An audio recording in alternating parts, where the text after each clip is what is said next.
Vamos que se escucha.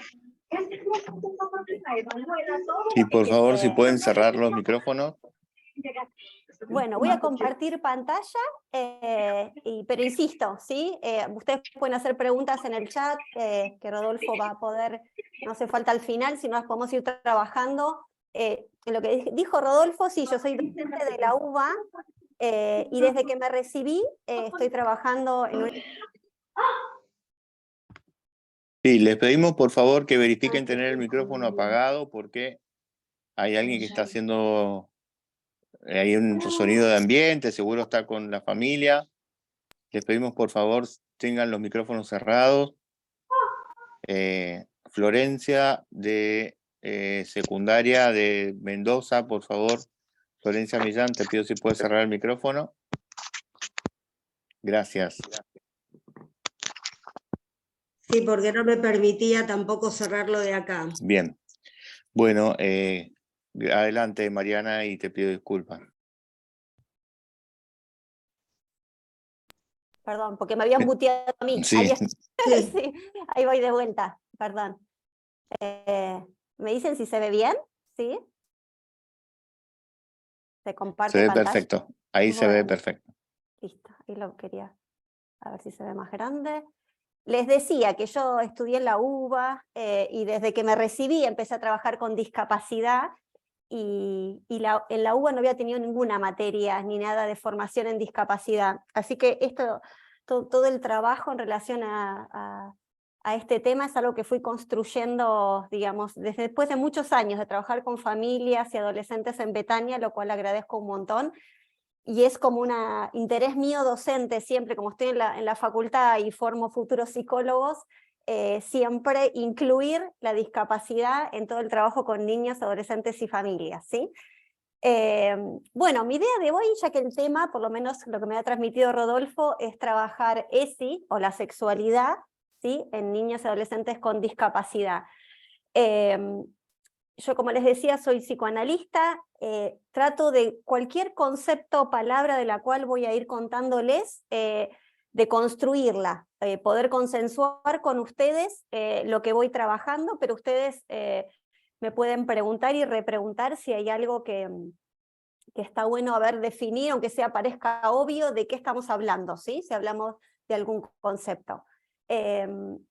Empiezo por ESI, que entiendo que ustedes, me decía Rodolfo, ya hicieron un recorrido de ESI en general, pero mi interés hoy, ya que vamos a hablar de sexualidad en niños y adolescentes con discapacidad, es situar, consensuar qué entendemos por sexualidad y qué es lo que nos propone la ley, ¿sí? Que por suerte tenemos desde el 2006 en nuestro país, y ya que esto ustedes ya lo recorrieron, quiero retomar esto que ya ubica en el artículo 1, ¿no? De que es, todos los niños y adolescentes de todos los ámbitos educativos y de salud del país tienen derecho a la ESI, ¿sí? Incluyendo niños y adolescentes con discapacidad, ¿sí? Dentro de la multiplicidad y la diversidad es un derecho de los niños, adolescentes y de las personas con discapacidad. Avanzo con esto un cachito, pero bueno, en este tiempo, como les cuento, el programa que armamos en la UBA es un espacio, digamos, yo estoy en materias de grado, o sea, formo psicólogos que se van a recibir, pero lo que mencionó Rodolfo del programa de extensión es que la UBA propone que uno como docente haga programas de extensión de algún abordaje en la comunidad.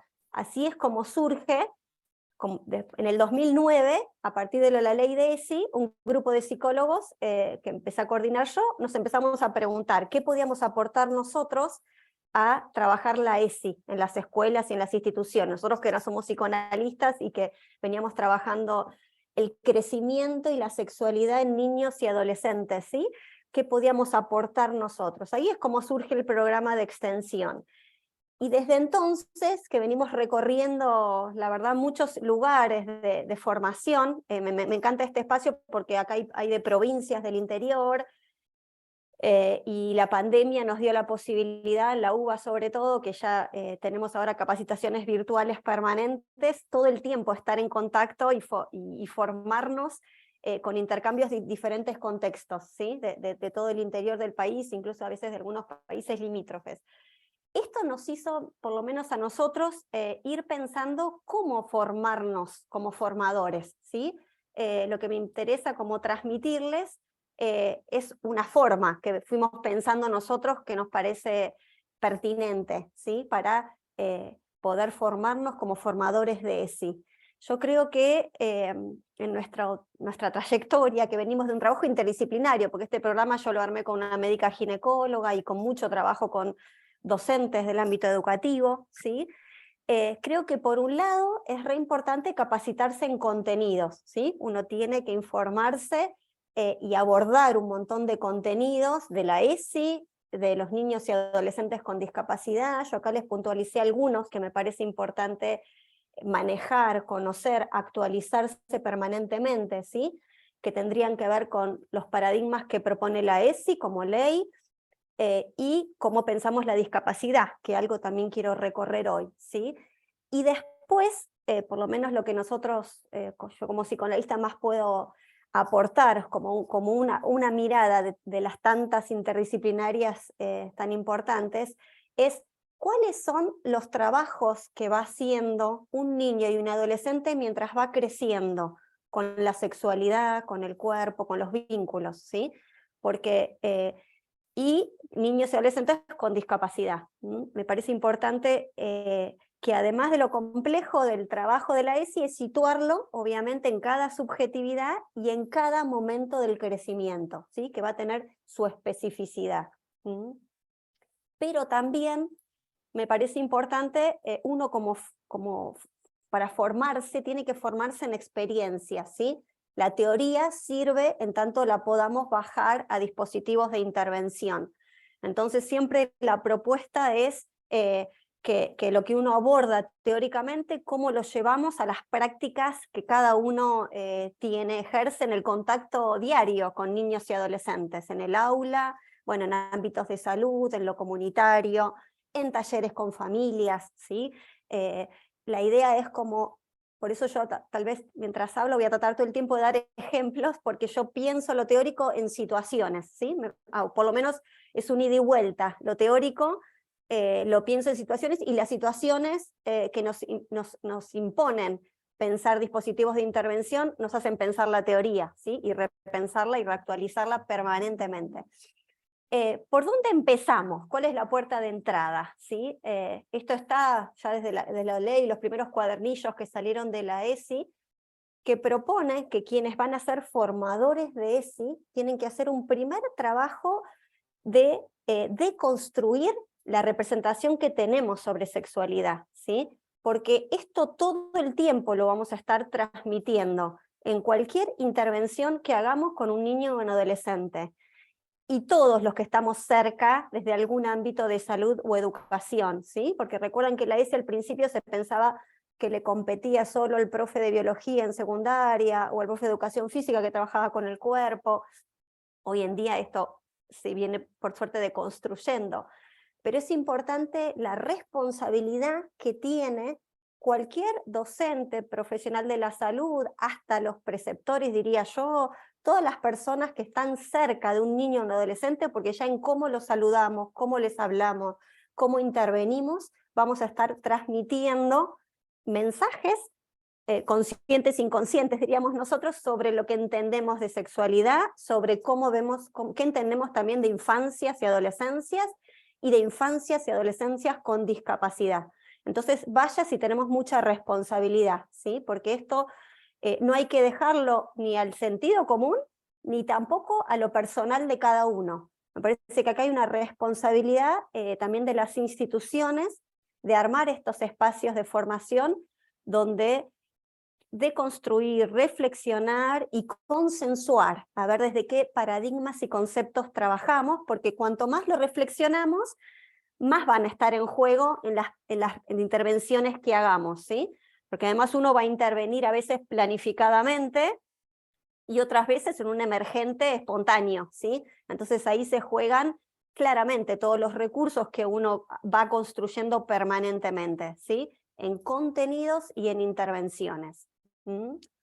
Entonces, para empezar con esto, y ya irlos conociendo, nada, traje un par de imágenes que yo las he usado, me gusta mucho usarlas así en espacios de formación con docentes, con profesionales y también con familias, ¿sí? Yo trabajo mucho con familias, me encanta trabajar con familias, y me gusta, siempre estoy inventando como dinámicas, porque estas son las experiencias que uno trata de ver cómo ponemos en juego lo que pensamos, ¿no? Entonces, estas son 3 imágenes que yo saqué de un video que en un momento se viralizó, que me parece que nos ayudan a pensar, a ver las representaciones que tenemos, a tomar conciencia de que siempre portamos representaciones, hayamos estudiado o no, pensado o no, ¿sí?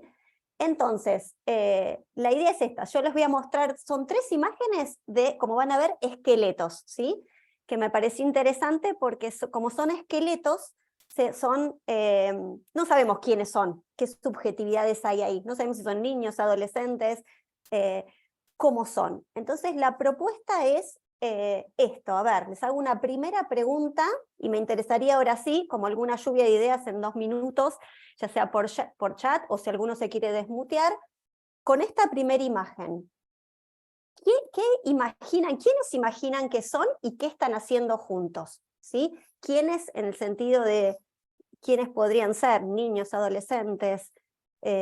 Mariana, vemos Sí. la primera parte de la imagen, la parte superior. No sé si se tiene que ver así No, o está si bien, se porque tiene que está ver recortada completa. de un video, Bien, sí. perfecto. Se ve, Perfecto. a ver, se verá lo mismo que veo yo, ¿no? Digamos, más o menos se ve hasta Sí, abajo del torso, ¿sí? claro, Sí, exactamente. sí, Sí, sí. sí, es así, Sí. sí, sí. Bien.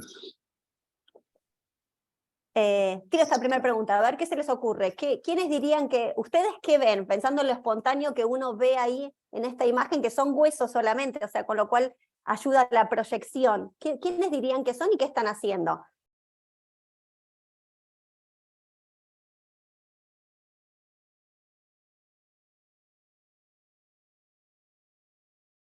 Si quieren podemos abrir los micrófonos, pueden abrir los micrófonos y si tienen la posibilidad, manifestarlo oralmente. Fernanda nos dice que hay un vínculo. Mariela nos dice 2 personas abrazadas por ahí, A que ver, por son ejemplo, lo que niños. dice, perdóname, eso, Mariela, o un vínculo, pero yo la idea es más específico. ¿Ustedes qué verían en ese vínculo? ¿Qué serían? ¿2 personas? ¿Quiénes? ¿Un niño? ¿Una niña? ¿Y haciendo qué? Ahí sale algo específico, Mariana. Un padre, hijo, adolescente. Ajá, Alguien dice amor, 2 adultos, 2 adultos. 2 El que personas saludándose, 2 personas abrazadas Ajá. amorosamente. El que dijo Yo un veo Puede ser. padre, como un padre ¿sí? dándole Sí. un beso a su hijo en la frente. Alicia, ¿y quién sería el padre? ¿Cuál sería el padre? El más alto. Ajá. Ujú. Ok, buenísimo. ¿Qué más? Ahí me gustó. Un padre con un hijo. Me gustó lo otro, está buenísimo. Pero digo más especificidad, porque digo, esto anima la proyección. Un beso y el más alto sería el padre. ¿Sí? ¿Qué otros más en esos vínculos de amorosos que fueron diciendo? Verían.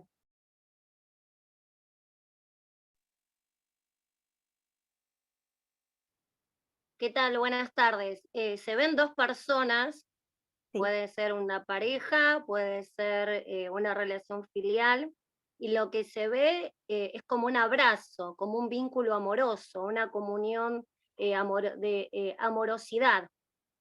Ujú. Gracias, Fernanda. Y si verías una pareja, Fernanda, ¿a quiénes imaginarías que están en esa pareja? ¿Quiénes conformarían esa pareja? Podemos pensar que es una pareja heterosexual, un hombre y una mujer, pero ahí es difícil porque ahí ya te hablaría de mi subjetividad. Podrían ser Bueno, 2 pero de hombres eso, con... Sí, claro.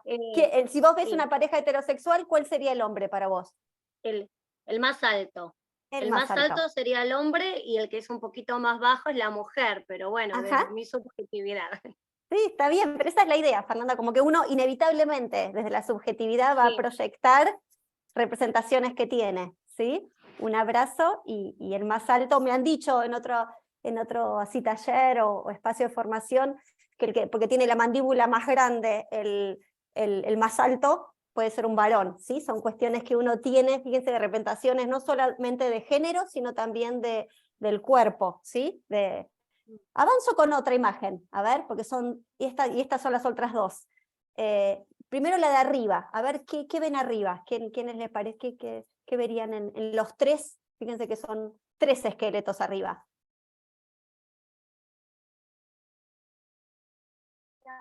Parece una familia. Mamá, papá, un niño pequeño.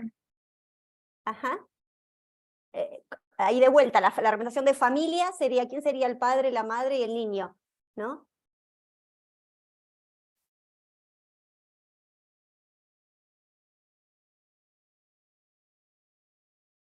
El padre, la persona más grande, y como que Ujú. están jugando en una ronda.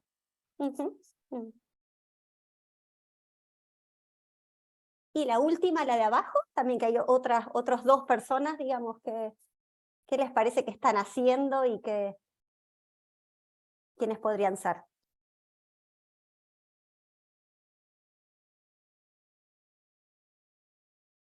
Yendo a su encuentro, al encuentro con el otro, pareciera como que uno lo recibe, el otro Ajá. lo va a querer abrazar, parece.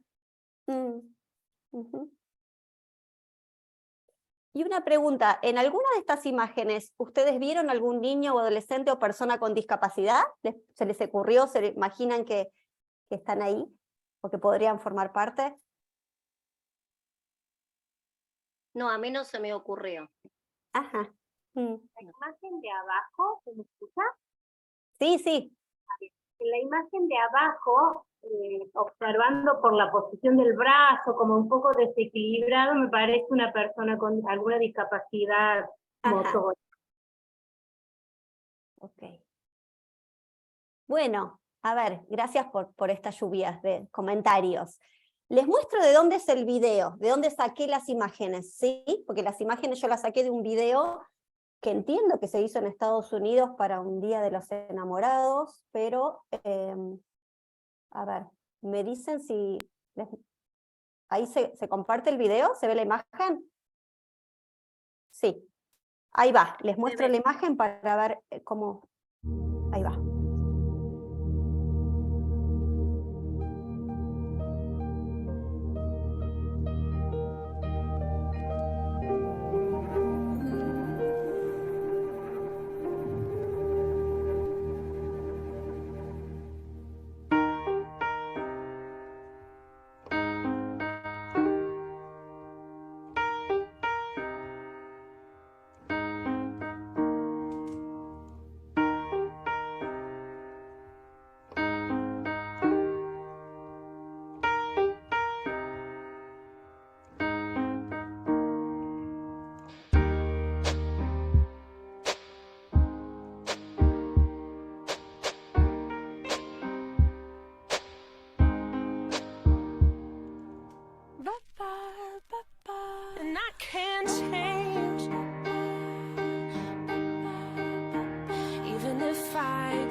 está ahí el video, ¿sí? Este es nada más un disparador ¿qué les parece? A ver, viendo el video y las ideas que proyectamos ver, bueno, un poco está armado así el video, ¿no? Como algo en la calle, donde la gente puede imaginar y poner en juego las representaciones que tiene, y después lo que aparece, digamos, en los cuerpos y las subjetividades de quienes son los dueños de esos esqueletos, ¿sí? ¿Qué sintieron ustedes al ver el video y con este impacto de que no siempre coincide con las representaciones que uno tiene? ¿Mm?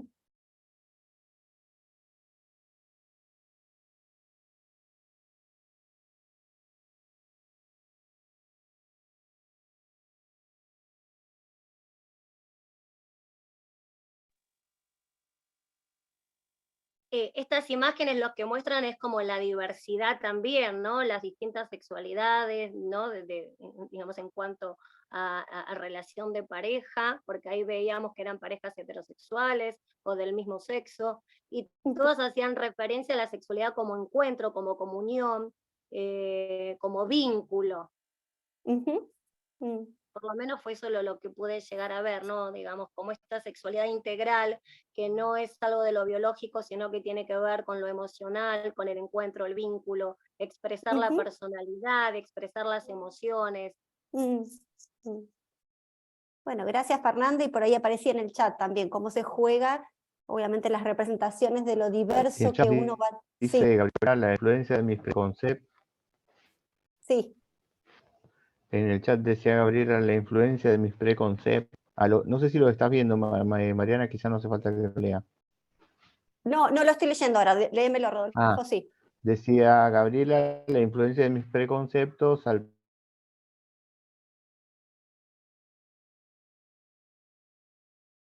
Se perdió Rodolfo, pensar ¿no? que era una pareja. Yo dejé de escucharlo, no sé si fui yo solamente el audio. Sí, se entrecorta, Rodolfo. Bueno. Sí, se entrecorta.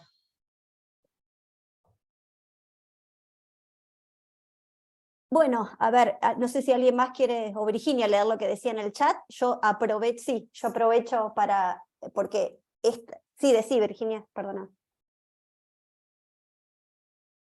Estás muteada igual, ¿no? Sí, ya está. Te estaba leyendo, Rodolfo, dice la influencia de mis preconceptos, ya lo sabía, ya lo habían leído. Y ahora no los puedo bajar, si no te leí el resto.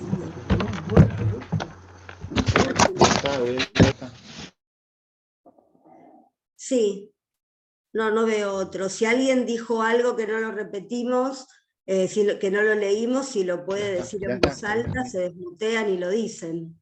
Bueno, gracias. Bueno, a ver, tomando lo que decía Fernanda, ¿sí? Y lo que recién decían en ese comentario, sí, cuando yo uso esta dinámica en un taller es para tomar conciencia, o sea, obviamente cuando uno está frente a niños, adolescentes y personas con discapacidad, no son esqueletos, tienen rostros, tienen subjetividades que van a expresar un montón de cosas, pero así todo, quienes nos comunicamos con ellos, quienes intervenimos, tenemos nuestras propias representaciones, que siempre van a estar en juego, ¿sí? Entonces por eso es tan importante esta deconstrucción permanente. Y tomando lo que decía Fernanda, también me gusta este video y estas imágenes, porque vieron que está en inglés, pero dice el amor no tiene género, no tiene, digamos, discapacidad, razas. Me parece como que esa multiplicidad, como decía muy bien Fernanda, nos trae lo integral de la ley, ¿sí? Y también la forma integral de pensar la sexualidad, porque una de las cuestiones que siempre hay que trabajar y deconstruir, porque en general yo trabajo mucho con familias, y lo primero que hay que como que aclarar es que sexualidad no es solo genitalidad, ¿sí? Sexualidad es toda la vida afectiva, ¿sí? Y va a implicar, y acá les tomo la definición de la OMS, que es lo que figura en la ley, ¿sí? ¿Cuál es la definición de sexualidad? Es un aspecto central de ser humano que incluya lo biológico, pero también lo social, lo ético, el sexo, el género, la identidad, y la ley sigue, es un párrafo enorme, ¿sí? Todos los valores, las representaciones culturales, todo esto implica la sexualidad. En resumen, la sexualidad se expresa en todo lo que somos, sentimos y hacemos, con nosotros mismos y con los otros, ¿sí? Entonces esa multiplicidad va a estar en juego, siempre que trabajemos con la sexualidad. Va a estar en juego con un niño y adolescente con discapacidad, el poder preguntarnos, obviamente, qué discapacidad tiene y eso qué implica en su crecimiento, pero también por qué trabajos del crecimiento anda ese niño y adolescente, en qué familia y en qué contexto está creciendo, en qué contexto cultural, con qué representaciones también está atravesando su crecimiento. Eso múltiple es lo que vamos a trabajar en la sexualidad de niños y adolescentes con discapacidad, ¿sí? Y también el concepto de salud, ¿sí? Que la salud no es solo no enfermedad, sino que la salud también nos trae la ley, y es un concepto que implica bienestar, ¿sí? Ahora yo después lo voy a mechar con otro concepto que es el de subjetividad, que es un aporte más del psicoanálisis. Pero avanzo primero con unas cuestiones más de esto de sexualidad. ¿Cuándo empieza la sexualidad? ¿Qué les parece a ustedes? ¿Cuándo se inicia la sexualidad en el ser humano? ¿Sí? Esto está desde los inicios de la vida psíquica.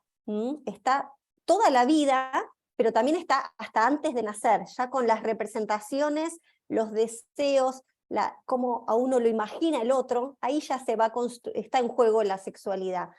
Obviamente en ese bebé en gestación va a estar en juego todo lo que se va transmitiendo desde el otro, ¿sí? Que se va a ir entramando con los trabajos psíquicos del crecimiento.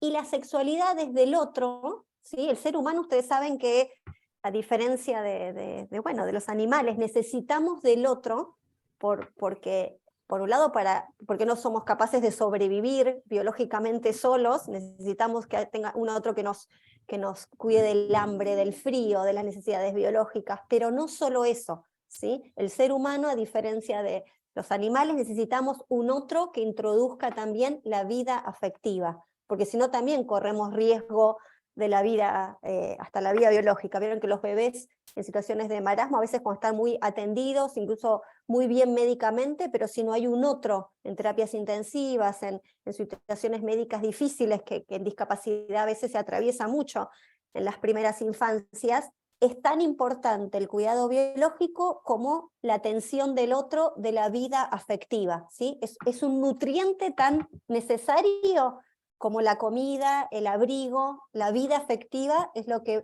que nos hace vivir y además nos hace desarrollarnos, ¿sí?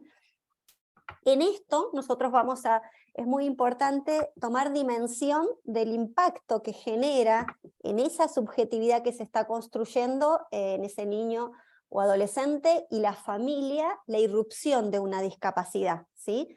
Porque va a implicar una situación potencialmente traumática. ¿Esto qué significa? Que va a implicar un plus de trabajo psíquico en el crecimiento. No necesariamente va a determinar patología, ¿sí? Ni falta de salud, pero sí va a implicar un plus de trabajo psíquico, emocional, tanto para la familia como para ese niño adolescente, ¿sí? Que ahora después lo vamos a recorrer. Y lo importante, ustedes, Rodolfo me había transmitido algunas inquietudes que algunos habían transmitido de preguntas para trabajar hoy.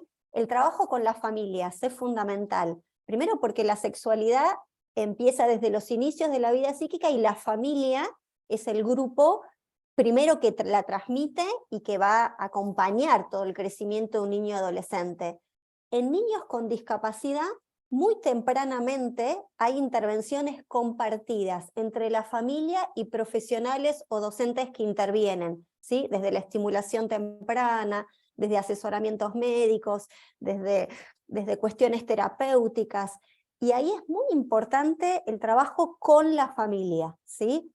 Yo lo voy a poner en otra diapositiva, no sobre la familia, ni tampoco contra la familia, sino con la familia, porque para ese niño que está, o adolescente que está creciendo, es muy valioso todo lo que va a aportar la familia, y también las intervenciones que se puedan dar desde lo educativo, desde la salud, de los profesionales. Es un trabajo conjunto, ¿sí? Co-constructivo, donde es muy importante entender, respetar los valores, las representaciones que cada familia tiene y trabajar desde allí, ¿sí? De todas maneras, obviamente, ESI es una ley que que propone que la escuela y los ámbitos de salud tienen la responsabilidad de resguardar lo saludable en el crecimiento de un niño y de un adolescente, ¿sí? Entonces allí donde haya violencias o sufrimientos, tenemos la responsabilidad de registrarlo, cuidarlo, y si vemos que la familia, digamos, necesita apoyos, intervenciones, es responsabilidad de la escuela y de las instituciones promover un desarrollo saludable, ¿sí? Pero con las familias. Ahora vamos a avanzar un poquito con esto. Discapacidad. A ver, esto también es algo que probablemente ustedes, no sé, algunos ya conocen, seguramente los que trabajan en especial, ¿sí? Pero me parece importante como deconstruir también esto. Hubo muchos paradigmas que fueron cambiando en nuestro país de cómo pensar a las personas con discapacidad, ¿sí? Primeramente, o predominó durante una gran época, un paradigma del déficit, ¿sí? Que definía de alguna manera la discapacidad que una persona tenía desde un modelo médico, ¿sí? La medicina obviamente fue la primera ciencia que abordó las discapacidades, ¿sí? Y se consideraban, incluso esto lo vamos a ver cómo se nombraban, cómo se diagnosticaban como enfermedades que había que curar y rehabilitar, ¿sí? Y además la forma el paradigma del déficit de alguna manera esencializaba esta discapacidad, como que pasaba a definir a la persona con discapacidad, ¿sí? Ahora hablamos de persona con discapacidad. Durante muchas épocas, y yo trabajo con jóvenes y adultos que hoy en día tienen 40 años, es impresionante como en los talleres de familias hoy, con cualquier temática que abordemos, los padres, las madres de hace 40 años, hoy reaparece con angustia, a veces como les han dado los diagnósticos hace 40 años, ¿sí? Con pocos recursos de palabras y de simbolización, y también cuando esa discapacidad determinaba como toda la subjetividad de ese niño. Por ejemplo, se decía, es un Down, es tal discapacidad, pasaba a ser lo que definía todo lo que era y lo que iba a ser, ¿sí? Esto ha cambiado enormemente, obviamente todos los paradigmas interdisciplinarios que se van tejiendo. Ustedes saben que la Convención Internacional sobre los Derechos de las Personas con Discapacidad, que en nuestro país la tenemos desde el año 2008, ¿sí? Produce un cambio histórico introduciendo otro paradigma, ¿sí? Y definiendo a las personas con discapacidad, ¿sí? Donde van a ubicar que las personas con discapacidad tienen como condición alguna discapacidad física, mental, motora o sensorial, que al interactuar con el entorno van a tener barreras o obstáculos del contexto. Esto es muy interesante. Acá ya no se centraliza que la discapacidad solamente está en lo médico que se porta, ¿sí? Sino que también va a estar en juego en el intercambio con el contexto, ¿sí? Y las barreras y obstáculos al desarrollo de esa persona con esa condición o discapacidad. Entonces, esto es un paradigma que cambia no solamente teóricamente una forma de pensar, sino de abordar, ¿sí? Porque posiciona al profesional que tienen que intervenir desde otro lugar, ¿sí? Las familias y los profesionales o docentes que trabajemos con niños y adolescentes con discapacidad somos el entorno, el contexto. Y está en nuestra responsabilidad las intervenciones y miradas que vamos a operar, y que esto devengan apoyos y no barreras. Un poco lo que veíamos recién con el video, los conceptos que uno a veces tiene pueden obturar como representaciones que a veces no dan lugar a lo que porta la subjetividad del otro, ¿sí? Eso podría ser una barrera. Otras veces son otras. Una barrera también puede ser que no haya una rampa para alguien que necesita una silla de ruedas, necesita llegar caminando a un lugar.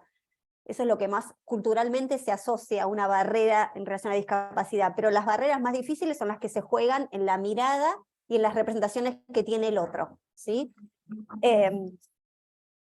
Esto va a ubicar que el otro, que vamos a tener la responsabilidad, yo acá les puse como una imagen donde, bueno, la idea de los apoyos, ¿sí? Como cuando pensamos la posibilidad, ahí aparecen, no sé, teóricamente 3 niños que desean ver jugar al fútbol, ¿no? Creo que es el fútbol. Y la posibilidad de un apoyo para que aquello que ese niño desea en su crecimiento, que en este caso puede tener que ver con el jugar, ahora vamos a ver los trabajos de la infancia y de la adolescencia, cómo brindarle apoyos para que eso pueda desplegarse, ¿sí? Acá estaría bueno igual preguntarse si todos los niños les gusta el fútbol, ¿sí? Porque a veces yo trabajo como decía, en instituciones donde a veces también el profesional supone que sabe lo que le gusta a cada niño y se hacen talleres para que todos jueguen al fútbol, y hay que ver por dónde pasa el deseo de cada niño, ¿sí? Que a veces es muy singular, muy particular, y todavía es más difícil de rastrear cuando ese niño no habla o no tiene la posibilidad de expresarlo con su lenguaje. Entonces es más desafiante la mirada de los profesionales de ver por dónde está el deseo y la motivación de cada niño o adolescente, ¿sí? Pero por otro lado, digamos, bueno, ahí estaría una pregunta que tiene que guiar nuestras intervenciones, ¿sí? ¿Por qué trabajo del crecimiento anda ese niño o adolescente y qué apoyos necesita para desplegar esos trabajos del crecimiento y su deseo, ¿sí? Aquello que lo motiva? Porque ahora quiero introducir esta palabra que yo la nombro mucho y no tienen por qué saberla ni entenderla, porque es una palabra del psicoanálisis, que es la palabra subjetividad. Vieron que me sale como espontáneamente, a veces decir las subjetividades de niños y adolescentes.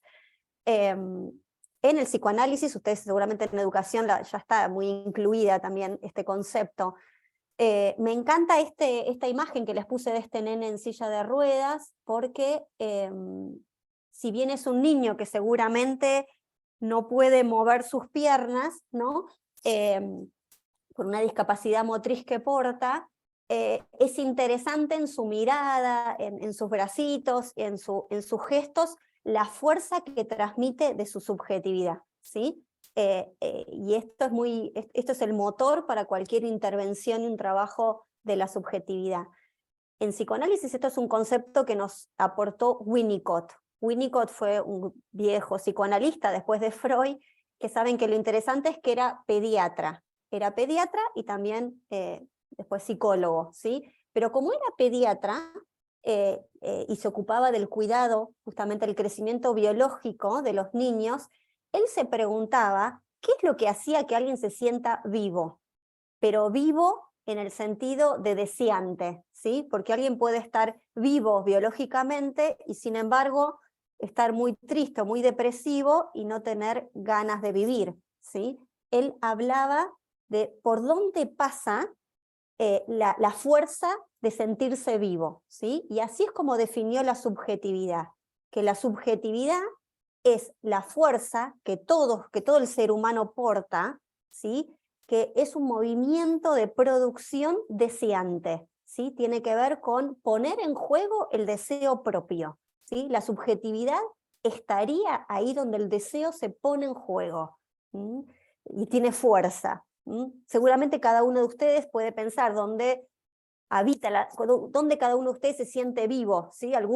Estos son lugares muy personales y singulares de la subjetividad de cada uno. Algunos disfruta mucho y se siente vivo trabajando, otros en sus vínculos, otros haciendo un deporte. Esto es muy de la experiencia del deseante de cada uno, ¿sí?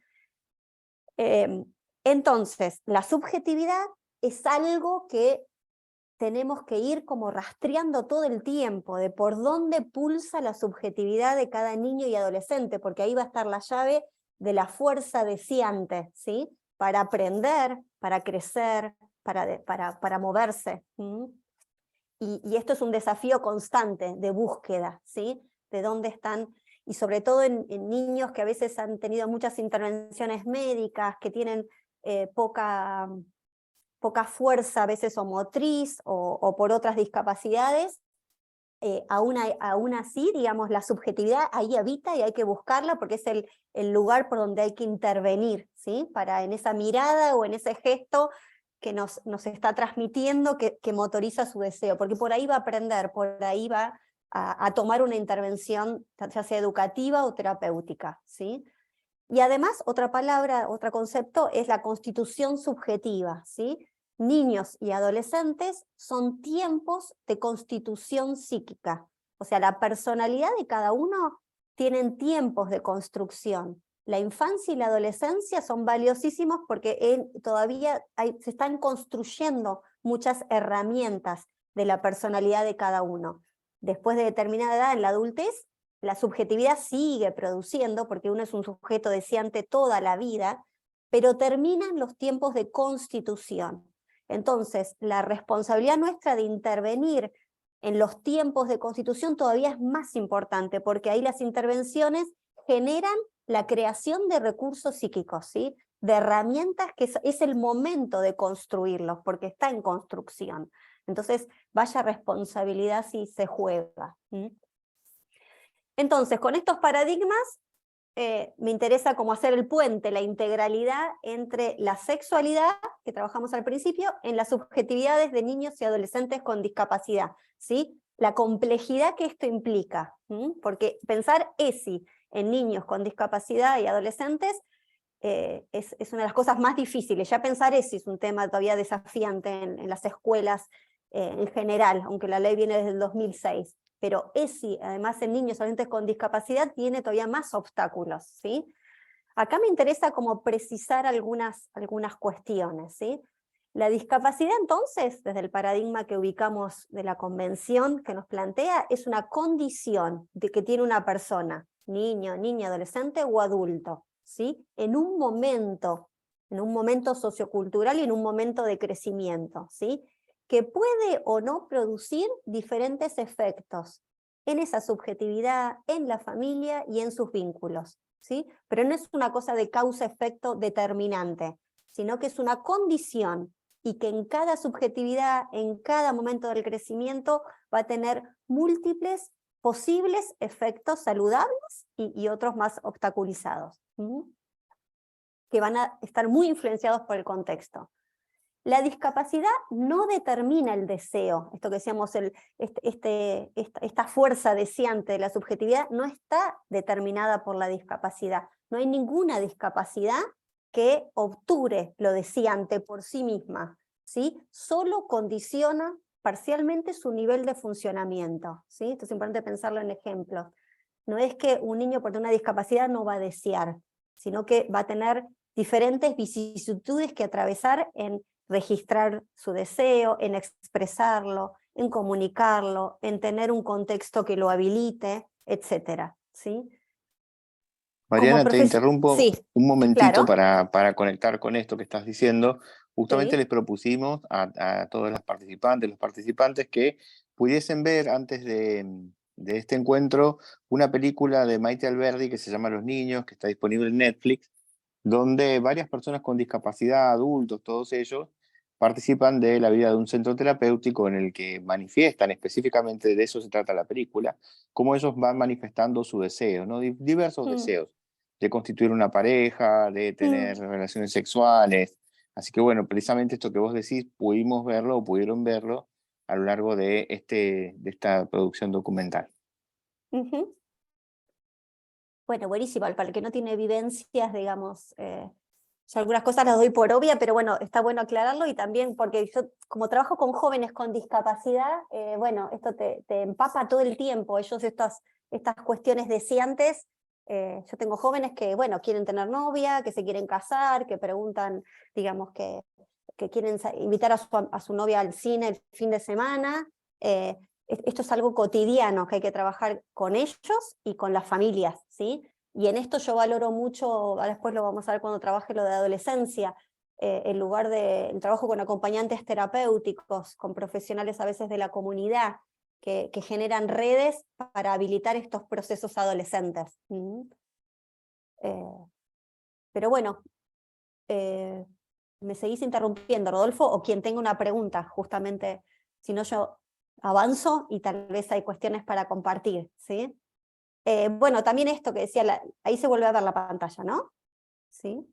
La discapacidad obviamente puede estar desde los inicios de la vida o en un momento posterior. Esto también hace a la historia de cada niño o adolescente o persona con discapacidad. No es lo mismo trabajar con alguien que rompió la discapacidad con un accidente a los 15 años que alguien que nació con una discapacidad, ¿sí? Bueno, en síntesis, todos los niños, niñas y adolescentes con discapacidad son personas sexuadas, estamos hablando de la vida afectiva, ¿sí? Y tienen derecho a vivir esta vida afectiva saludablemente, ¿sí? Y acá viene lo importante de, esto sí es una responsabilidad nuestra, promover la salud desde la ternura y el placer y sin violencias. ¿Mm? A ver si puedo avanzar. Ahí está.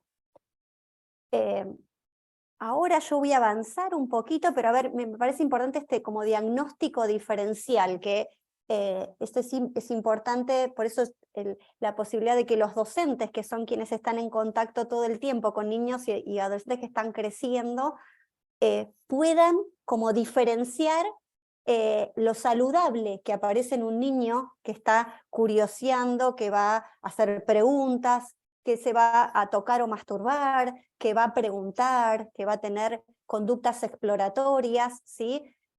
Juegos sexuales infantiles que hacen a la salud, a diferencia de aquellas otras conductas no saludables, ¿sí? Que pueden estar implicando sufrimiento o algo abusivo o violento. Esto vamos a poder como irlo recorriendo en la infancia y en la adolescencia. Sé que hubo preguntas de ustedes también de cómo intervenir cuando un niño se toca, se está tocando su cuerpo o el cuerpo del otro, y esto lo hace en un lugar público o en la escuela, cómo intervenir, y creo que bueno, para pensar cómo intervenir, primero hay que poder registrar cómo lo pensamos, porque en función de eso vamos a intervenir, ¿sí? Y esto a veces nos da lugar a pensar intervenciones planificadas, donde vamos a poder hacer talleres, trabajar sobre situaciones que podamos, como ustedes decían, con una película, bueno, reflexionamos sobre esto, y otras veces son emergentes, espontáneos, que no dan tiempo a pensar, ¿sí? Hay que intervenir en el momento, y ahí es muy importante trabajar en equipo, ¿sí? Siempre pensar con otros, ¿sí? Si es un docente, con otro docente, con el directivo, digamos, poder pensar, a ver esa situación, cómo la pensamos, y en función de eso, cómo intervenimos, ¿sí? Avanzo situando primero algunas diferencias, porque no sé si ustedes, digamos, conocen tanto también las especificidades de las diferentes discapacidades, en el sentido de que cada una va a implicar diferentes cuestiones en relación a la sexualidad, ¿no? Por ejemplo, la discapacidad mental va a requerir, los chicos que tienen alguna discapacidad mental, cualquier aprendizaje, cualquier comunicación con ellos va a necesitar, como muchos de ellos carecen de un nivel de abstracción muy alto, lo cognitivo tal vez no tiene la riqueza, digamos, o la velocidad, digamos, de simbolización de niños que no tienen discapacidad mental, requiere como intervenciones con el lenguaje, con las explicaciones sencillas, con palabras sencillas, un poco con cierta repetición, y además el lenguaje, cualquier cuestión que les expliquemos, requieren de estar acompañados de dibujos, de representaciones concretas, ¿sí? Les cuento una situación, por ejemplo, la otra vez en donde yo trabajo, llega una joven que tiene más o menos 15 años, muy angustiada porque se queja que en el transporte otro compañero la tocó, ¿sí? Así llegan a la institución. Entonces, y así estaban justo en ese momento ya por ingresar a las actividades de talleres con docentes, ¿sí? Por suerte la docente que recibe a esta joven me llama, entonces ahí me meto yo en el trabajo, que era justo una maestra especial que trabaja sobre todo computación. Bueno, primero lo que hacemos, ahí se corre el objetivo que era, no sé qué contenidos tenía la maestra de trabajar ese día, sino que nos sentamos y esta joven expresa lo que le había pasado en el transporte, ¿sí? Lo llamamos al otro joven que era con quien había pasado y que le había tocado, hablamos de lo que había pasado. El otro joven dijo que sí, que la quería tocar porque le parecía linda, porque quería que sea su novia. Ella estaba muy angustiada y dice que eso no le gustó, que no quiere que la toque, y que no quiere ser su novia, ¿no? digamos, esto fue algo, uno de ellos tiene lenguaje, ella tiene mucha posibilidad de expresar lo que le pasa, el otro joven no tanto. Sin embargo, pudimos entre todos esto ponerlo en palabras, registrarlo, y el resto del grupo trabajó como operador, registrando que, bueno, ahí lo que Juan quería, no lo quería Paula. Entonces, eso no era consentimiento, que era un concepto que veníamos trabajando de cuando dos de ellos no quieren lo mismo, como están muchos con ellos adolescentes en que quieren ser novio de tal. Es interesante porque a veces ellos dicen, soy novio de tal, y le preguntás pero ella sabe, quiere también, no le pregunté todavía. O sea, como está la construcción de la pregunta al otro, ¿sí? El otro también que quiere, esto es algo a construir. Acá aparecía claramente el no consentimiento y además algo que Paula había sentido como violencia. Esto requirió 1 hora de charla, de conversación, y a partir de ahí, digamos, había un grupo donde la diversidad de la discapacidad mental, tenemos tal vez 2 o 3 jóvenes que no hablan, y otros que tienen lectoescritura, y lo pueden hablar y representar. Entonces, esto es muy importante, las intervenciones de uno, porque uno tiene que, cualquier mensaje que les está dando, lo tenemos que decir con palabras, lo tenemos que dibujar, lo tenemos que mostrar con el cuerpo, ¿sí? Porque la simbolización es por todos los sentidos, ¿sí? Y requiere de lo concreto. El no se incorpora con los gestos, con la palabra, con la simbolización. Y bueno, en este caso, por ejemplo, después que lo charlamos, yo después me fui del taller, pero le propuse a la maestra que ellos estaban a full con hacer TikTok, digamos, muy entusiasmados con hacer TikTok para las redes. Entonces fue muy interesante porque entre todos después estuvieron como varios días y armaron un TikTok sobre este tema, ¿sí? Sobre que el no consentimiento si alguien te toca el cuerpo, ¿no? Y por varios de ellos obviamente aparece todo lo de la palabra, grabarse hablando, filmarse, y algunos de ellos con dibujos, ¿sí? Con representaciones concretas, sencillas, que esto implica una construcción permanente, ¿sí? Entonces vemos ahí cómo eso es una característica, por ejemplo, de la discapacidad mental. Pero tenemos otras discapacidades, podemos tener algún niño o adolescente con una discapacidad física, ¿sí? Y ahí no va a haber problemas de simbolización, sino va a haber otras vicisitudes en la construcción de la representación del cuerpo. Yo ahí les traje una imagen de una youtuber, que es una chica con discapacidad que en Instagram ha como expresado mucho en relación a ropa interior para jóvenes con discapacidad, ¿sí? Con mucha belleza en relación a poder ver como divinizar, como ver algo lindo en el cuerpo, digamos, singular también de las personas con discapacidad. Y ahí es muy interesante cómo ellos consideran la silla de ruedas o los bastones o los objetos que son apoyo de ellos como si fueran parte del cuerpo. Entonces uno tiene que tener mucho cuidado en las intervenciones, en cómo los tocamos a ellos y la silla de ruedas, porque a veces uno, por ayudarlos, los llevamos rápido sin pedirles permiso, y más que ser un apoyo, estamos obstaculizando ahí preguntar qué desean, a dónde quieren ir, quién quiere que los ayude, de qué manera lo podés tocar o ayudar, ¿sí? Hay algo de la construcción de la representación del cuerpo y de la sexualidad con estos objetos, serían como el celular en un adolescente que no tiene discapacidad, que es como parte de su cuerpo, que hay que tener en cuenta, ¿sí?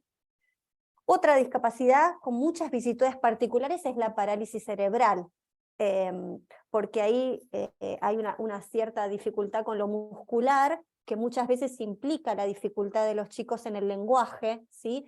Entonces hay que tener muchísima paciencia. Ellos sí tienen buen nivel de comprensión y de abstracción, pero a veces tienen mucha dificultad en la dicción y en expresar lo que sienten, ¿sí? Y a veces, más de una vez, los adultos, familias y docentes o profesionales, tratamos como de ayudarlos completándoles lo que quieren decir, ¿sí? Y ahí es re importante como la espera y la tolerancia a que ellos con sus sonidos, con sus formas y con dispositivos de apoyos, ¿sí?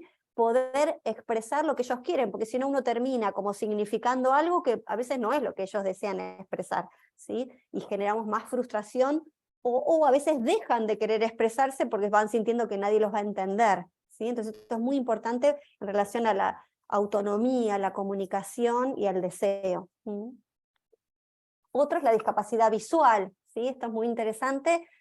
Todos nosotros estamos muy acostumbrados a contar con lo visual como forma de simbolización, y sin embargo es como interesante, si uno trabaja con niños y adolescentes con discapacidad, el preguntarse cómo ellos simbolizan, ¿sí? Porque la verdad que es maravilloso cómo ellos usan otros sentidos que todos tenemos, pero no tenemos tan desarrollados, ¿sí? Me acuerdo una niña que trabajaba conmigo en el consultorio y que había venido no vidente desde nacimiento con una microcefalia, y me acuerdo que cuando viene de sus vacaciones ella me cuenta que le habían encantado las montañas, ¿sí? Y ver las montañas. Ella hablaba del ver, aunque ella sabía que no ve, pero es una forma de expresarse, ¿no? Entonces yo le preguntaba, ¿cómo son las montañas? Porque mi curiosidad por cómo representa a alguien que no ve, digamos, la construcción de las mismas simbolizaciones que todos tenemos, ¿sí?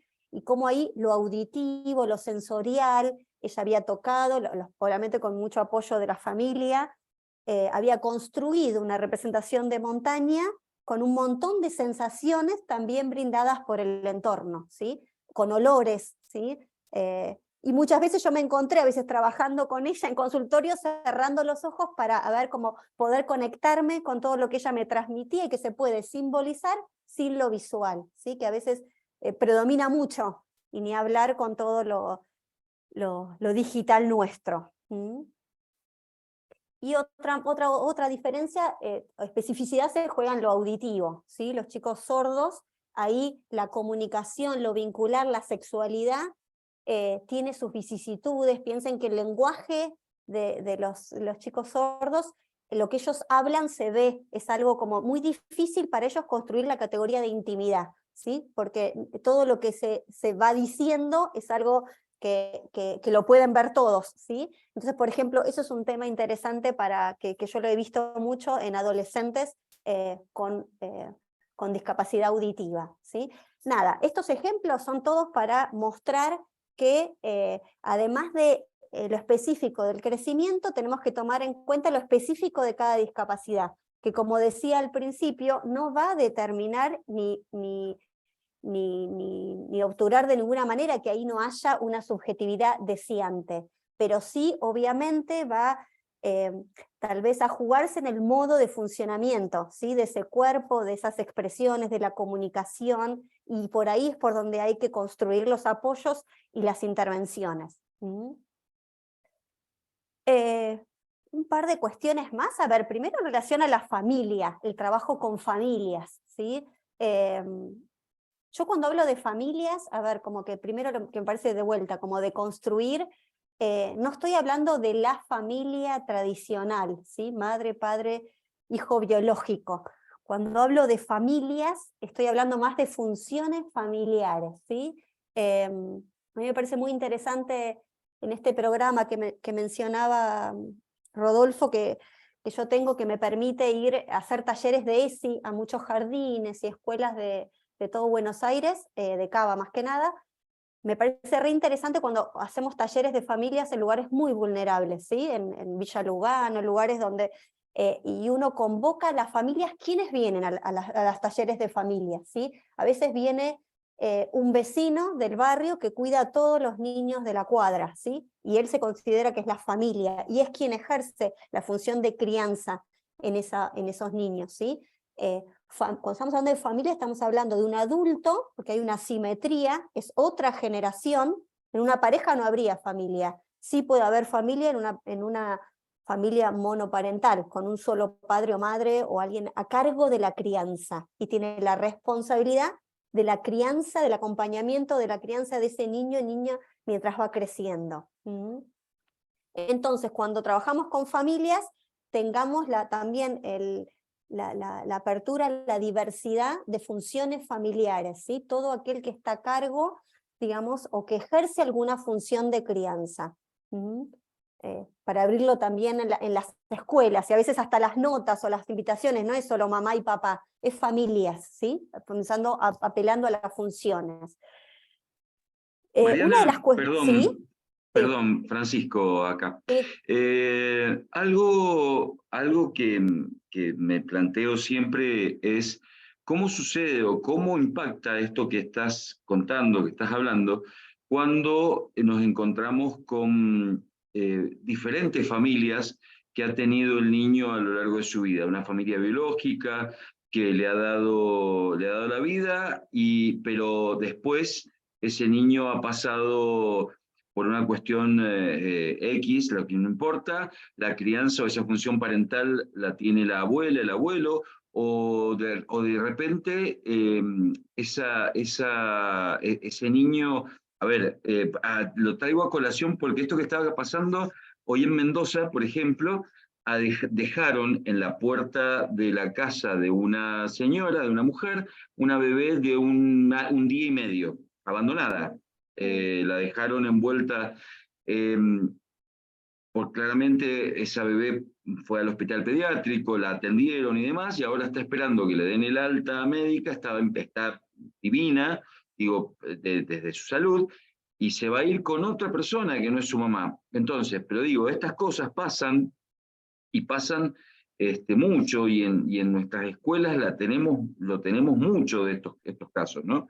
Entonces, ¿cómo impacta esto que vos estás contando en este tipo de familias, con esta formación, o en esta crianza, o en esta función parental, ¿no?, que cumplen los adultos?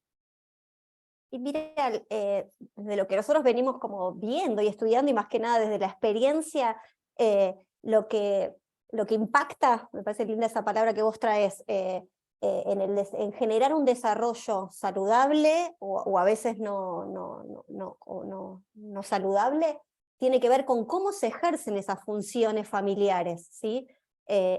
Por quienes estén a cargo de la crianza, incluso en el devenir de ese niño adolescente. Justo el otro día estaba hablando con un joven, otro joven, de la institución donde yo trabajo, que tiene 20 años.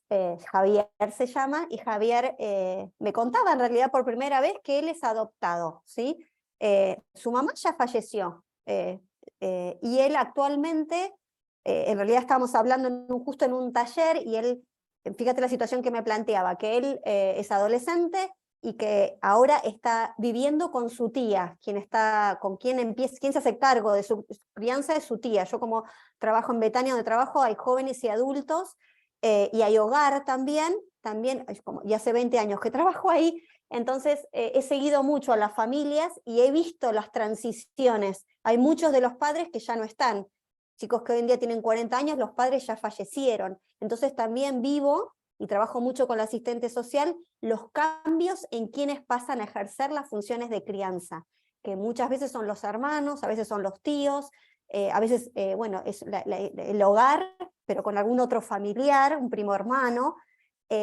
Lo que yo veo es que el impacto se va a ejercer por cómo se ejercen esas funciones de crianza, que es seguir sosteniendo la vida afectiva, promover la autonomía. Por ejemplo, este joven, Javier, me estaba hablando ese día que él me pedía ayuda para decirle a su tía que la próxima vez que le compre zapatillas y una mochila, que él quería ir porque él quería elegir de qué color comprárselas, porque la tía, que lo provee de un montón de cuestiones económicas, nunca le preguntó él qué zapatillas y mochilas se quería comprar, ¿sí? Y él me pide ayuda porque tiene temor a plantear esto a esta tía que se hizo cargo de su crianza, y que le promueve bastante autonomía en muchísimas cosas. Pero fíjense cómo ahí aparece, y bueno, de hecho tuve una entrevista con la tía, ahí de nuevo, ahí está una intervención con la familia. Acá la función familiar es esta tía, ¿sí? Que viene, y yo con mucho cuidado, porque Javier me mandó un audio el día anterior que tenía la entrevista pidiéndome por favor que no le diga a la tía que él me había contado eso, con el miedo que tenía, ¿sí?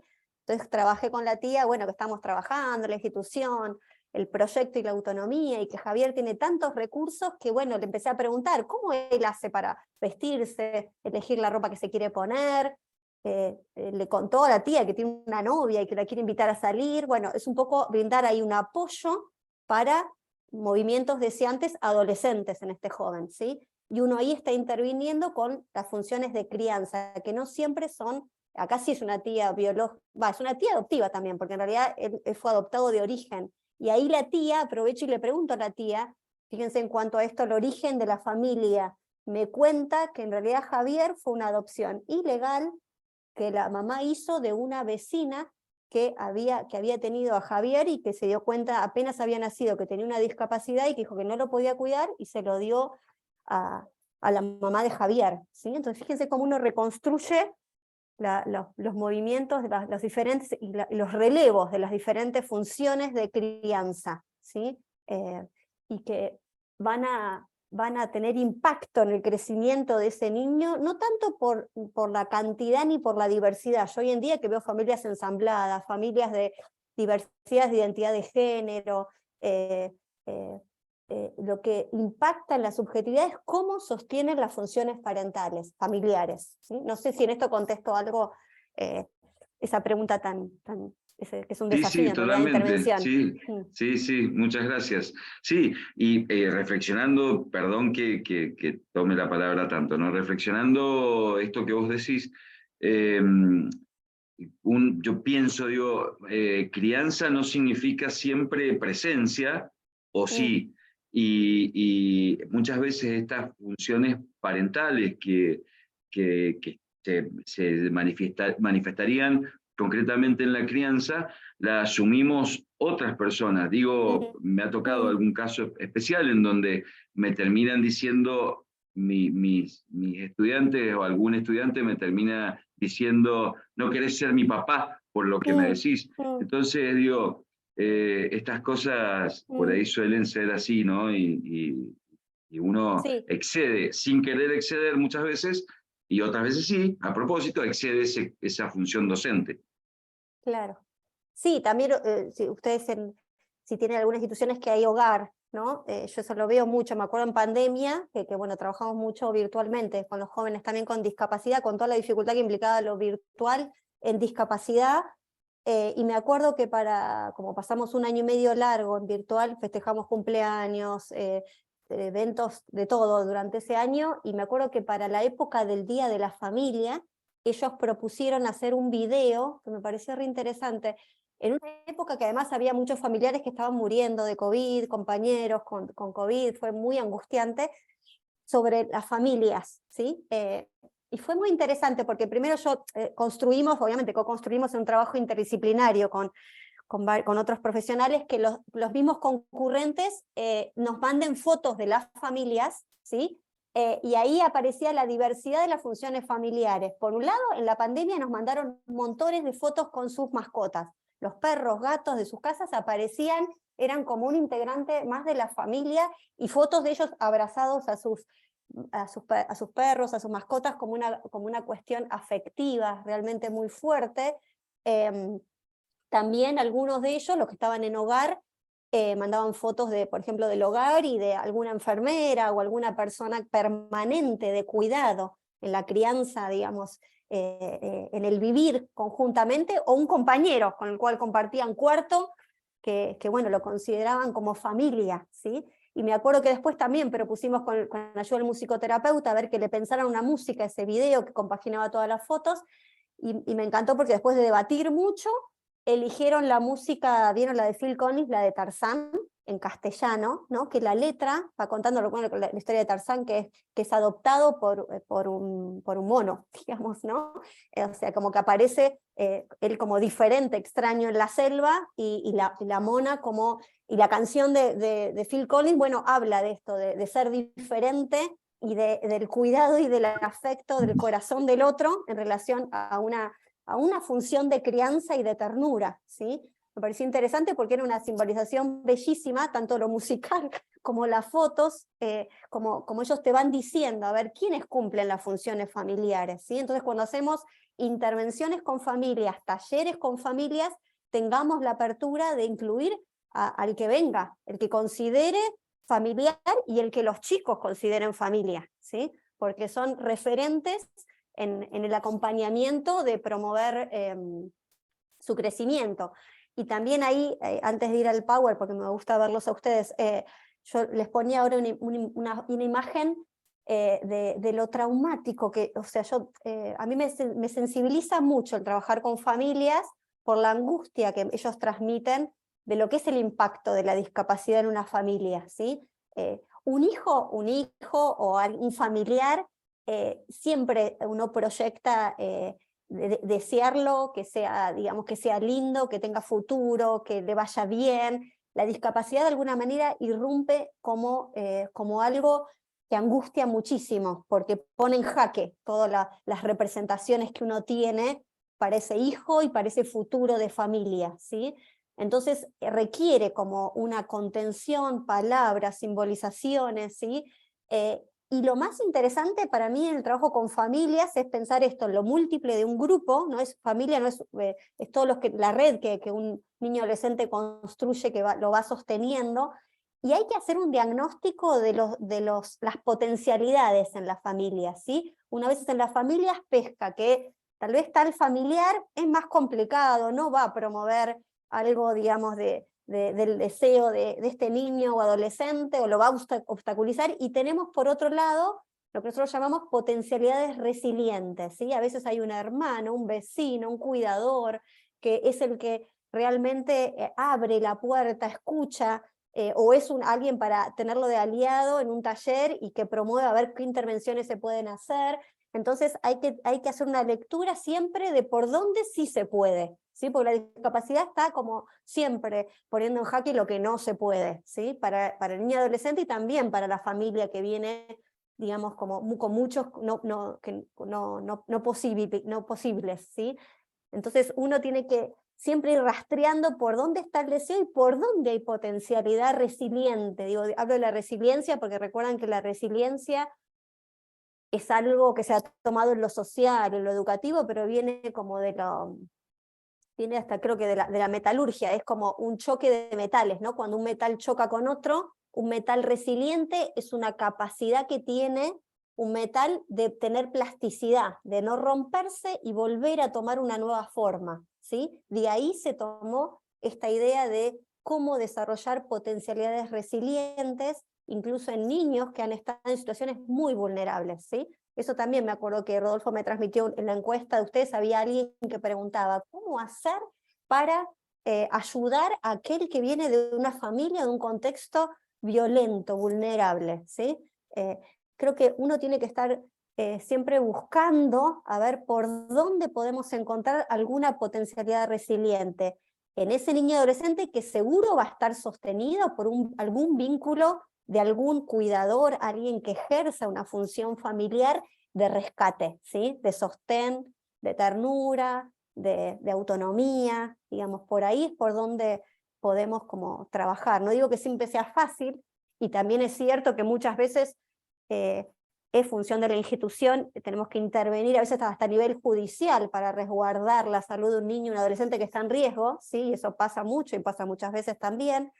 Pero bueno, yo siempre como trabajo mucho interdisciplinarmente, antes de hacer una denuncia, la denuncia a veces no hay tiempo de hacerla, pero no hay que dejar de ser cuidadoso en el rastreo de todas las potencialidades de una familia, porque a veces es impresionante cómo al encontrar a alguien que sí puede y que tiene recursos saludables, si le damos potencia, ahí se abre una puerta, que eso se hace desde lo terapéutico, ¿sí? Ya cuando la intervención judicial o sacar a un niño de una familia, bueno, implica cuando ya ahí se agotan las posibilidades o la violencia realmente pone en riesgo esa subjetividad.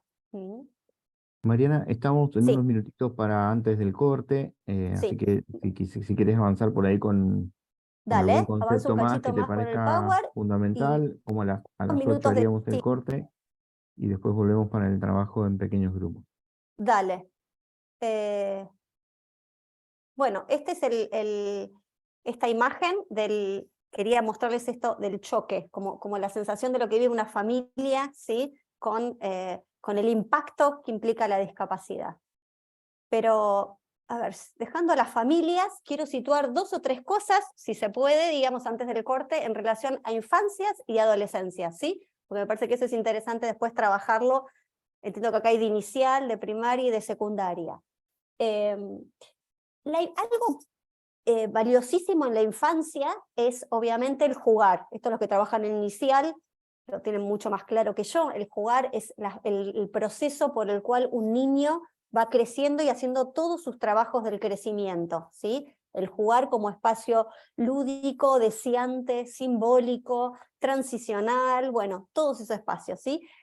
Este espacio del jugar, por mi experiencia he visto, por suerte esto ha cambiado a lo largo de los años, cómo a veces años atrás ha sido muy obstaculizado en la discapacidad, porque ha tenido una impronta muy fuerte, muchas veces la función de rehabilitar, de ejercitar aquello que está, digamos, con el déficit, como decíamos el paradigma del déficit, y se ha quitado, muchas veces dando técnicas a los padres para que hagan tal actividad, tal ejercicio, y muchas veces esto obtura la posibilidad de desplegar lo lúdico, ¿sí? Y lo mismo a veces como docentes y profesionales. Yo a veces veo que hay talleres que me resultan totalmente aburridos y aplastantes de la subjetividad cuando se trata de, si uno quiere que un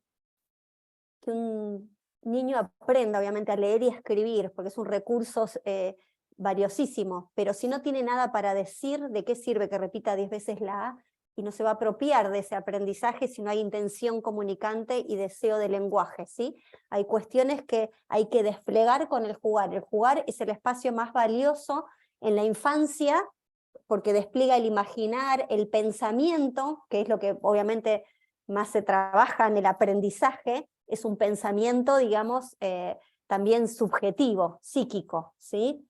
Y es muy interesante como en la infancia, es muy importante la curiosidad sexual infantil, las preguntas que hacen los niños en relación a la sexualidad, ¿sí? Una de las primeras preguntas es, ¿de dónde nacen los bebés? ¿De dónde vengo yo? En discapacidad, esto también está, la curiosidad también está, obviamente como decía antes, a veces hay que, porque no sepa hablar o porque no pueda modular bien lo que quiere decir, no hay que suponer que no tiene algo para decir o preguntar, ¿sí? Y también es un tema que lo quiero situar porque va a aparecer en la infancia y reaparece mucho en la adolescencia, la pregunta por la curiosidad de dónde vienen los bebés, de dónde nací yo, en algún momento va a tocar en ellos por qué yo soy diferente, por qué yo nací con discapacidad, ¿sí? Y esta es una pregunta, como de la diversidad en general. También un niño pregunta por qué soy mujer y no soy varón, por qué, digamos, en su desarrollo va preguntándose por muchas diferencias, pero también la discapacidad está en juego. Y muchas veces esto es algo muy difícil de sostener de lo familiar. Como esto angustia, ¿sí? Es muy difícil desde los padres dar lugar a que esta pregunta aparezca y se despliegue, porque genera angustia, ¿sí? Pero es algo necesario de la constitución subjetiva. Entonces, al tener discapacidad cognitiva, motriz o sensorial, pueden tener más dificultades para hablar o expresarse, pero esto se va a complicar mucho si el otro supone que no tienen preguntas, ¿sí? Curiosidad o deseo. Ese es el mayor obstáculo que puede tener un niño con discapacidad, que el otro silencie, digo, de esto no se habla porque no sepa cómo responder, o suponga que no tiene nada para preguntar y pensar, ¿sí? Porque ahí lo estamos anulando en su subjetividad y encontramos niños muy pasivos, ¿sí? Que no hacen nada deseante y solamente responden si el otro los consulta o el otro los mueve, ¿sí? Y en adolescentes, tal vez lo que quiero situar es los trabajos del crecer. Saben que adolescencia, la palabra adolescencia, muchas veces se supone que tiene que ver con adolecer de sufrimiento, pero en realidad adolecer desde el latín tiene que ver con el que está creciendo, ¿sí? Entonces, ¿qué trabajos? Hay varios trabajos enormes que tiene que hacer el adolescente. Uno obviamente es con el cuerpo, con la metamorfosis de la pubertad, porque la pubertad trae un nuevo cuerpo que hay que apropiárselo, sentirlo, simbolizarlo, ¿sí? Pero otro es con el tiempo, ¿sí? Con este cuerpo, bueno, acá ustedes también hicieron preguntas, es un gran tema todo lo que aparece ahora sí con la genitalidad de la sexualidad, ¿sí? Porque aparece la genitalidad en la pubertad. Y esto no es solamente un cambio biológico, obviamente el cuerpo cambia biológicamente, tiene nuevos olores, nuevos impulsos, nuevas sensaciones genitales que no estaban en la infancia, que hay que apropiarse y apropiarse sintiéndolas, ¿sí? Tal vez en esto es importante, así como el niño pequeño va a hacer un montón de curiosidades tocando, curioseando, también el puber adolescente va a necesitar del contacto, de la exploración, ¿sí? Y ahí es donde aparece la masturbación o el tocar al otro, como yo les conté esta secuencia de un compañero que toca a una chica en la combi, ¿sí? Cuando vienen a la institución. Esto hay que pensarlo como parte de un proceso saludable, pero que requiere todo el tiempo el apoyo del otro, ¿sí? En la instalación de pautas en relación a la intimidad, al consentimiento, al registro de lo sensorial, de lo que me gusta a mí, lo que le gusta al otro, lo que puede ser violencia, lo que puede ser ternura. Esto es algo constante que hay que trabajar con los chicos, el registro de lo sensorial y de la diferenciación. Saben que los chicos con discapacidad muchas veces son los más vulnerables a situaciones de abuso, porque en ellos queda indiscriminado si el otro los está lastimando o los está, digamos, relacionándose con ternura.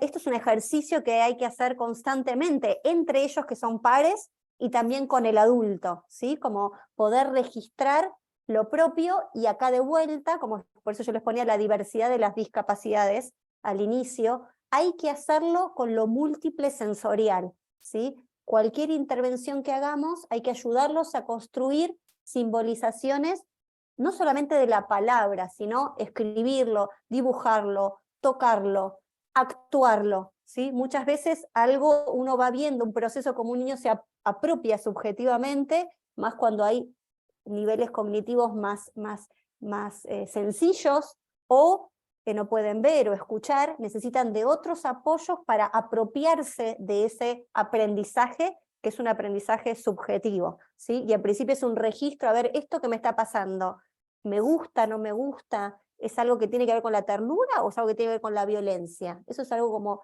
¿es algo que yo quiero o que quiere el otro y yo no quiero? ¿Sí? Esto es un ejercicio constante en lo vincular entre ellos y con el otro. Lo último, a ver por acá, y después para dar lugar al receso. Algunas cuestiones que hay que deconstruir de la sexualidad en la discapacidad, ¿sí? En la adolescencia. Ahí puse yo 3 frases, como que yo las recolecté de los talleres, y sobre todo de talleres con profesionales y con familias, ¿sí? Donde siempre aparecen, y es re interesante discutirlo, porque siempre están como representaciones, es como estas que veíamos en los esqueletos. Bueno, esto va a estar siempre, por lo menos está vigente hoy, yo lo veo en los adultos que trabajan o que cuidan a niños y adolescentes desde la crianza, ¿sí? ¿La sexualidad es solo genitalidad y empieza en la adolescencia? No, esto ya lo trabajamos, está toda la vida, porque vieron que a veces cuando uno trabaja con la familia, que se va a trabajar ESI en jardín o ESI con niños, se asustan. ¿Por qué se asustan? Porque ellos suponen que uno va a trabajar genitalidad en la infancia, ¿sí? Pero la sexualidad en la infancia tiene un montón de contenidos para trabajar que no tiene que ver con la genitalidad, tiene que ver con la sexualidad infantil, ¿sí? Que tiene que ver con la curiosidad, con la exploración, acorde a cómo construye el cuerpo y la curiosidad sexual un niño, que es diferente a la genitalidad de la adolescencia, ¿sí?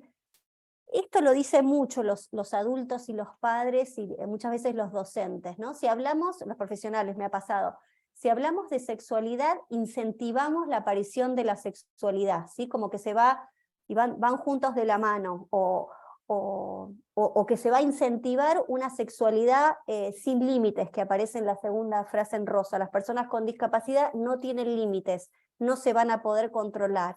Estas dos cuestiones son mitos, son erróneos, ¿sí? Primero, cuando hacemos talleres de ESI con los chicos, hablamos de sexualidad con un niño, con un joven, con o sin discapacidad, es erróneo suponer que con eso vamos a estar incentivando la aparición de la sexualidad. La sexualidad va a estar igual, ¿sí? El tema es que si no se trabaja y si no se brinda espacios con ellos, lo que vamos a estar es restándoles recursos para su tránsito por todo su crecimiento. si nosotros podemos con ellos hablar, que pregunten, que representen, que simbolicen, que discutan, que lo sientan en el cuerpo, vamos a estar ofreciendo espacios de simbolización de todo esto que se vive en el cuerpo, ¿sí? En cambio, si de esto no se habla, que es muchas veces lo que los padres te transmiten, yo por las dudas no hablo de esto, y si no hablo no va a pasar nada, ¿no? Es al revés, en realidad lo que no se ofrece espacios de simbolización, estamos obstaculizando y promoviendo que más haya conductas o impulsivas o sin tramitar que aparezcan en el cuerpo de manera disruptiva, ¿sí? Todo lo que puede como compartirse en un vínculo, simbolizarse, trabajarse, va a estar teniendo más recursos que aquel que de alguna manera se obstaculiza, ¿sí? En que no aparezca o que no se exprese en realidad, porque aparecer va a aparecer. ¿Mm? Y también es erróneo esto de la sexualidad como descarga sin mediación, ¿sí? Como que los niños o adolescentes con discapacidad tienen más impulsos que otros que no tienen discapacidad. Esto está yo lo que veo en el trabajo con adolescentes con discapacidad, en general, primero hay que diferenciar lo que es un juego sexual infantil o adolescente de lo que es una conducta abusiva, ¿sí? Cuando hay un juego sexual infantil o juego de exploración adolescente, estamos hablando de algo exploratorio, ligado al placer, lúdico y con consentimiento del otro, ¿sí? Mientras que cuando hay algo abusivo es algo que aparece impuesto de uno en el otro, ¿sí? Sin consentimiento, ¿sí? Y también de manera obsesiva, digamos. Hay veces que cuando los chicos empiezan también con conductas masturbatorias, me acuerdo de un adolescente que me pedía ayuda, y eso lo trabajamos después con el profe de educación física, porque con él iban a la pileta y trabajaban el vestirse y el trabajar esto en el baño, y era varón, porque él había empezado a masturbarse, pero se lastimaba, ¿sí? Entonces él ahí estaba pidiendo ayuda, diciendo que le pasaba, que sí le pasaba esto en la casa cuando estaba pensando en una chica que le gustaba, pero que se había asustado porque se lastimaba, le dolía, ¿sí? Entonces ahí fue interesante porque él pide ayuda a un docente, y a un docente conmigo hablándolo, y con un docente varón, a ver cómo tenía que, y era un chico que tenía una sonda, ¿sí? Entre las discapacidades que tenía, también un objeto extraño en el pene, digamos, en relación a toda la construcción de la genitalidad en su cuerpo, ¿no? Es interesante cómo ahí lo sensorial de la genitalidad también está medio intrusivo lo médico, ¿no? Entonces, cómo necesitan a veces ayuda, una mirada de un otro que también pueda, como primero darle alguna palabra y de tranquilidad de que esto que él estaba sintiendo no era algo, digamos, malo, pero sí había que ayudarlo, como él decía, a que no se lastime, ¿sí? Porque la sexualidad saludable tiene que ver con lo placentero y con no lastimarse. ¿Mm?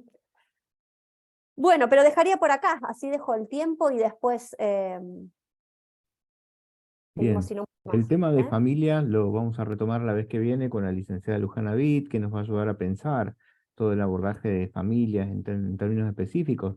Así que todos los aportes que Mariana nos ha hecho los podremos repreguntar o repensar en relación a otro tipo de estudiantes. Hay preguntas en el chat.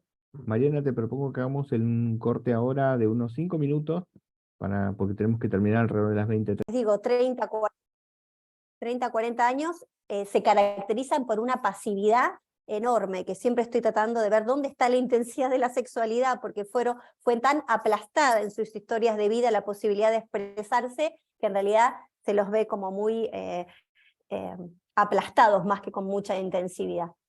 Bueno, a ver, lo último que quería ubicar es, había otras cuestiones, pero esto me parece importante. ¿Qué contenidos de ESI podemos trabajar con adolescentes? Esto ya sea en talleres planificados o en situaciones emergentes, ¿sí? Ahí la tengo, esta es una foto de Claudia, una concurrente que trabaja conmigo y que está justo investigando ella con mucha curiosidad, fíjense, es todo un libro sobre los bebés. Ella, me acuerdo que su interés era el embarazo y los bebés y qué pasaba con la gestación de un bebé.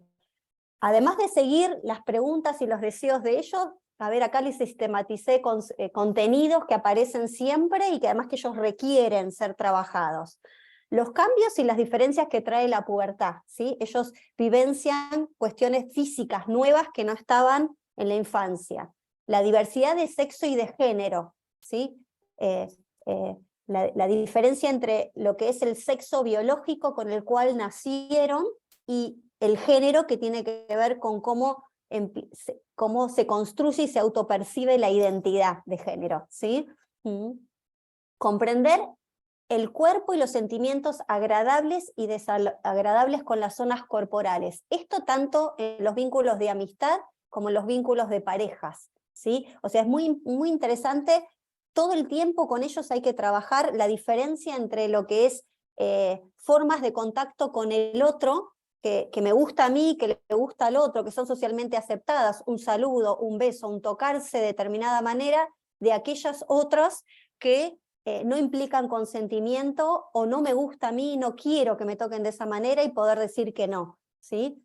Esto, conocer el derecho a decir que no, cuando algo, alguna forma no me gusta del otro. Esto es un ejercicio constante en situaciones concretas con ellos, ¿sí? Cualquier aprendizaje, insisto, hay que representarlo, actuarlo. Yo trabajo mucho, por ejemplo, con el profe de teatro. Me parece re interesante a veces como trabajar, así como le pido a la profe de tecnología que hagan videos de TikTok y cuestiones sobre los contenidos que trabajamos, también el profe de teatro es un apoyo permanente para que los chicos pongan en cuerpo, en escena, armen escenas con lo que estamos trabajando, ¿sí? Porque aparte de ahí es interesantísimo porque a veces en el cuerpo aparecen cosas no dichas, claramente, ¿sí? El cuerpo habla, dice el profesor de teatro. El cuerpo, digamos, dice más de lo que uno quiere decir, entonces cualquier escena es muy interesante representarla, ¿sí? Actuarla. No solamente cómo lo diría, sino cómo lo haría. Los secretos, este es un contenido que ya deben conocer, muy conocido en ESI, aquello que es de la intimidad, que es para guardar y que es algo saludable, de aquellos secretos que son para pedir ayuda, ¿sí? Porque genera algún sufrimiento, porque implica algo de violencia, entonces ahí el no poder decirlo es algo no saludable. Hay muchas veces que hay chicos jóvenes o adultos que te cuentan situaciones por primera vez que vivieron hace años, ¿sí? En familias o en otras instituciones, y cuando encuentran un lugar donde compartirlo, por primera vez expresan algo vivido con sufrimiento o violencia, ¿sí? También la diversidad de maneras de ser y de vivir la sexualidad, está todo lo de la diversidad, ¿sí? Y bueno, después cuestiones específicas, ellos preguntan, las relaciones sexuales, cómo es hacer el amor, cómo es el embarazo, las enfermedades de transmisión sexual, y también el construir proyectos de vida, ¿sí? Esto es muy importante, eso no lo llegamos a ver, pero en un proceso adolescente, el adolescente tiene que tener un proyecto por fuera de lo familiar. Lo que caracteriza a un adolescente es salirse de la familia, ¿sí? Y esto es algo bastante difícil en los jóvenes con discapacidad, porque ellos quieren ir al cine, quieren salir con un amigo, quieren invitar a la novia a tomar algo, y algunos de ellos no pueden viajar solos, no saben hacerlo o no lo pueden hacer sin un apoyo. Entonces ahí es re importante como construir proyectos de actividades o deseos que ellos quieren hacer, y cómo brindarles apoyos, a veces saliéndose de lo familiar, con un acompañante terapéutico, con algún espacio social comunitario para jóvenes donde ellos puedan participar con apoyos que le permitan cierta autonomía. Mariana, en Bueno, relación a sí. esto aparece una pregunta que me parece que es la pregunta. Dice, bueno, justamente vinculado con esto que decías de los proyectos de vida, ¿cómo acompañar el deseo de maternidad o paternidad y la necesidad de apoyo para la crianza? ¿Cómo se tiene que abordar? ¿Tiene que aparecer el adulto acompañando desde el criterio de realidad, o cómo se debería acompañar? Sí, es la pregunta, como vos decís, ahí primero que es un gran debate, digamos, de a ver, de lo que yo vengo trabajando y que venimos construyendo interdisciplinariamente, hay muchos jóvenes que te dicen, bueno, como les decía, que me quiero casar y yo quiero tener un bebé, como esta joven Claudia que estaba ahí con su librito investigando, ¿sí? Ser padre o madre es una función también, ¿sí? Que me parece que hay que acompañar en la posibilidad de sostenerlo, implica una responsabilidad y una función. Creo que muchas veces, muchos de ellos todavía ni siquiera están atravesando procesos adolescentes, son procesos subjetivos saliendo de la infancia a la adolescencia, ¿sí? Así que todavía están a un abismo de construir la categoría subjetiva de ser padre o madre, ¿sí? Con todo lo que esto representa como función. Lo que yo dije, la función familiar, eso es algo como para asumir en un crecimiento subjetivo. Creo que algunos de ellos pueden acceder. Yo lo que veo, la población por lo menos que manejo, y que como les digo, es una población en general grande, que ha tenido poca estimulación y una historia de vida particular hace 40 años, muchas veces en ellos la edad cronológica no condice con la edad subjetiva. Entonces tal vez tenemos una persona de 30 años, pero muchas veces recién están accediendo a trabajos adolescentes, ¿sí? Entonces todavía, a mi criterio, la posibilidad de ser padres, madres subjetivamente, está re lejos, ¿sí? Después vienen otras cuestiones a debatir, que es desde los recursos, digamos, que cada discapacidad implica o no, en relación a la maternidad y la paternidad, desde lo genético, desde lo biológico, y también las familias, ¿sí? Estamos trabajando todo el tiempo con las familias, hay familias que ni siquiera habilitan que tengan novios, ¿sí? Entonces hay veces que son cosas, yo me encuentro trabajando con cosas muy anteriores, a ver, que necesitan ser construidas para acceder a una posible maternidad y paternidad, que sé que en algunos lugares se hacen. Yo hace poco estuve en contacto con unas jornadas, con eso que se hizo en San Martín de los Andes, que era sobre la vida independiente, y sé que en algunos lugares se está trabajando mucho la vida lo mayor autónoma posible, que jóvenes con discapacidad de diferente índole puedan vivir solos, puedan vivir en pareja. También no es lo mismo una discapacidad motriz que una discapacidad mental, que una discapacidad auditiva, ¿sí? Yo tengo una joven, es una adulta, que viene al consultorio y vive sola con discapacidad mental, y creo que, por ejemplo, así sería una joven que podría acceder, igual no quiere ser mamá y no se siente capaz de hacerlo, ¿sí? Pero es algo complejo para, a mi criterio, debatir en cada situación singular. Sí me parece que con el paso del tiempo las nuevas generaciones cada vez vienen, por suerte, conquistando más trabajos adolescentes, a la edad coincidiendo más con lo cronológico, entonces hoy en día se está planteando las posibilidades de una vida autónoma, con proyectos de vida, y también con una posible maternidad y paternidad, ¿sí? Yo en mi experiencia clínica e institucional, la verdad que no lo he visto todavía como posible, ni accesible, ni desde lo subjetivo de los concurrentes, ¿no? Que sí aparece que quieren tener un hijo, pero es más todavía un deseo más infantil o adolescente que una posición posible de asumir todavía como de ser mamá o papá, ¿no? Muy bien. Bueno, Mariana, Bueno. agradecerte muchísimo. Vamos a dejar acá. Los videos se los vamos a compartir a través de Classroom para que podamos seguir pensando, seguir discutiendo. Seguramente habrá algún trabajito para hacer en esta instancia. Agradecerte enormemente la disponibilidad.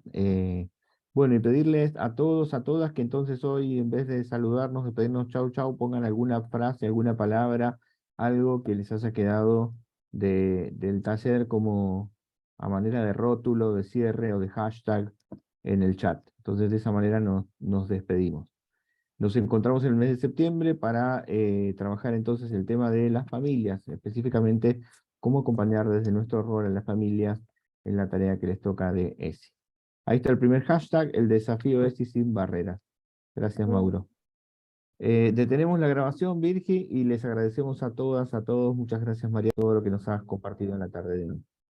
Tal vez de los videos, Rodolfo, yo había pensado un par de preguntas en relación a lo que yo les fui contando como para pensar, así que después te las transmito, si no por si también las quieren ¿Cómo pensar no? desde Si ahí. querés plantearlas ahora y